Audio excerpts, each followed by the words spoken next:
تعيش بقى معايا الموقف ده. الرسول عليه الصلاة والسلام عاد ليقف مع البشرية في أرض المحشر،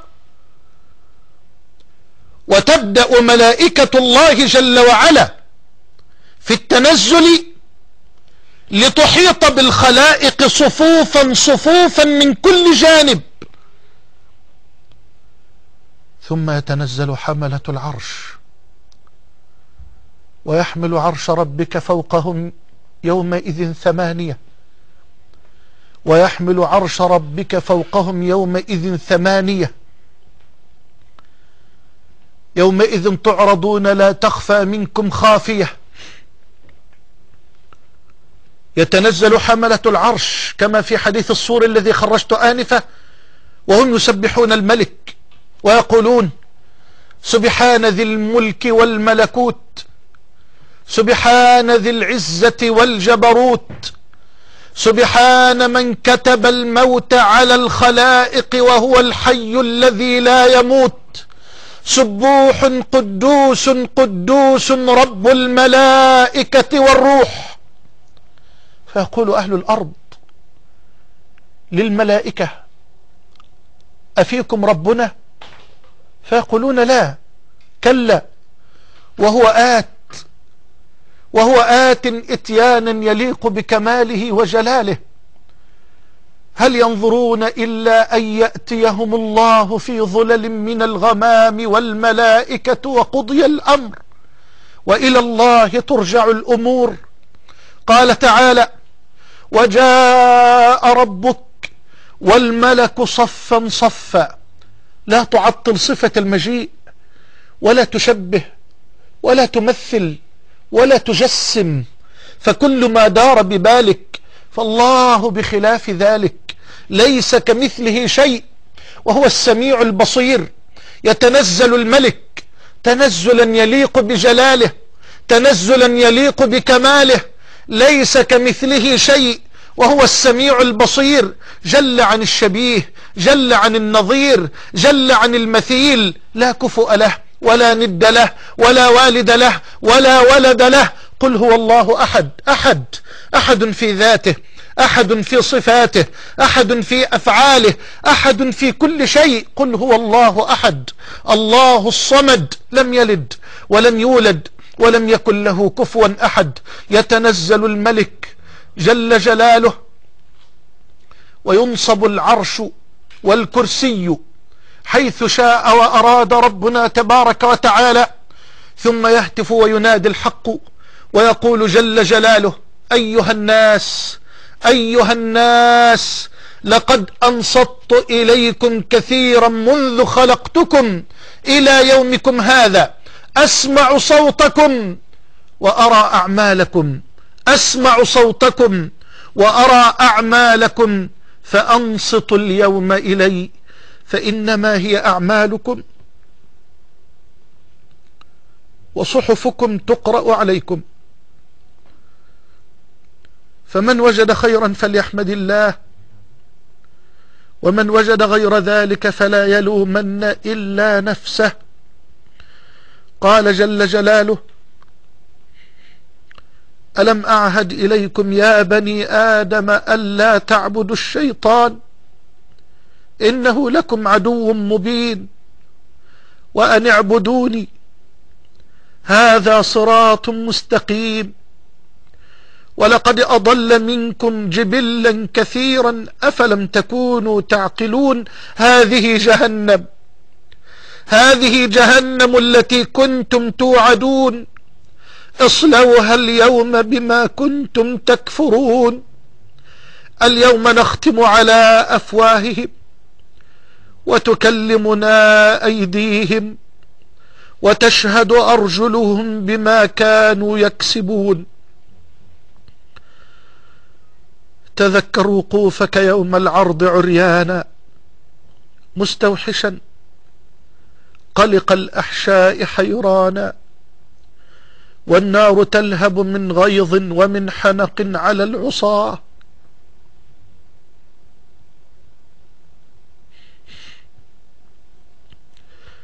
والنار تلهب من غيظ ومن حنق على العصاة. ورب العرش غضبان. اقرأ كتابك يا عبد على مهل، فهل ترى فيه حرفا غير ما كان؟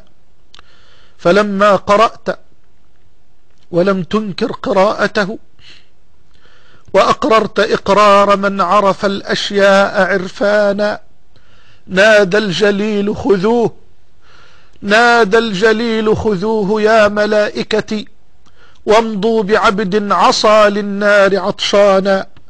المشركون غدا في النار يلتهبوا، والمؤمنون بدار الخلد سكانا. اللهم اجعلنا وإياكم من أهل التوحيد والإيمان. اللهم استرنا فوق الأرض وتحت الأرض ويوم العرض برحمتك يا أرحم الراحمين.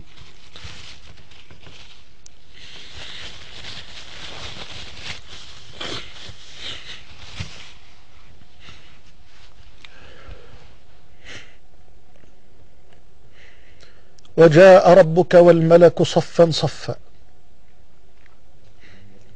وجيء يومئذ بجهنم، يومئذ يتذكر الإنسان وأنى له الذكرى، يقول يا ليتني قدمت لحياتي. فيومئذ لا يعذب عذابه أحد، ولا يوثق وثاقه أحد. يا أيتها النفس المطمئنة ارجعي إلى ربك راضية مرضية، فادخلي في عبادي وادخلي جنتي. هل تدرون أيها الأفاضل من هو أول من ينادي عليه ربنا جل وعلا في هذا اليوم الرهيب؟ إنه آدم، كما في الصحيحين من حديث أبي سعيد الخدري رضي الله عنه أن الحبيب النبي صلى الله عليه وآله وسلم قال: يقول الله عز وجل: يا آدم، ينادي في هذا اليوم: يا آدم، فيقول آدم: لبيك وسعديك والخير بين يديك. فيقول الملك: أخرج بعث النار من ذريتك. يا رب سلم. أخرج بعث النار من ذريتك. فيقول آدم: يا رب وما بعث النار؟ يا رب وما بعث النار؟ فيقول الله جل جلاله: من كل 1999. قال المصطفى: وعندئذ يشيب الصغير، وتضع كل ذات حمل حملها، وترى الناس سكارى وما هم بسكارى ولكن عذاب الله شديد. شق ذلك على أصحاب النبي وهو يروي الرواية. قالوا: وأينا ذلك الواحد يا رسول الله؟ قال: أبشروا أبشروا، فمن يأجوج ومأجوج 999 ومنكم واحد. ثم قال: والذي نفسي بيده إني لأرجو أن تكونوا ربع أهل الجنة. فكبر الصحابة فقال: إني لأرجو أن تكونوا ثلث أهل الجنة. فكبر الصحابة فقال: إني لأرجو أن تكونوا شطر أي نصف أهل الجنة. فما أنتم في الناس إلا كالشعرة السوداء في جلد الثور الأبيض، أو كالشعرة البيضاء في جلد الثور الأسود. ثم ينادى على نوح، كما في صحيح البخاري وغيره من حديث أبي سعيد الخدري أيضا أن الحبيب النبي صلى الله عليه وسلم قال: يدعى نوح يوم القيامة في هذا اليوم: يا نوح، فيقول: لبيك ربنا وسعديك والخير بين يديك. فيقول الله عز وجل له: هل بلغت قومك؟ وهو أعلم سبحانه. فيقول: نعم يا رب. فيدعى قومه، فيقول الله عز وجل لقوم نوح: هل بلغكم نوح؟ فيقولون: لا، ما أتانا من نذير وما أتانا من أحد، ما شفناش نوح أبدا. ده 950 سنة دعوة، فلبث في قومه 1000 سنة إلا 50 عاما، ومع ذلك كله ما شفناهوش. ما أتانا من نذير وما أتانا من أحد. يا الله، موقف عصيب. فيقول ربنا لنبي الله نوح: من يشهد لك يا نوح؟ فيقول نوح: محمد وأمته. الله، يشهد لي محمد وأمته. قال الحبيب: فتدعون، تدعى الأمة الميمونة المرحومة المكرمة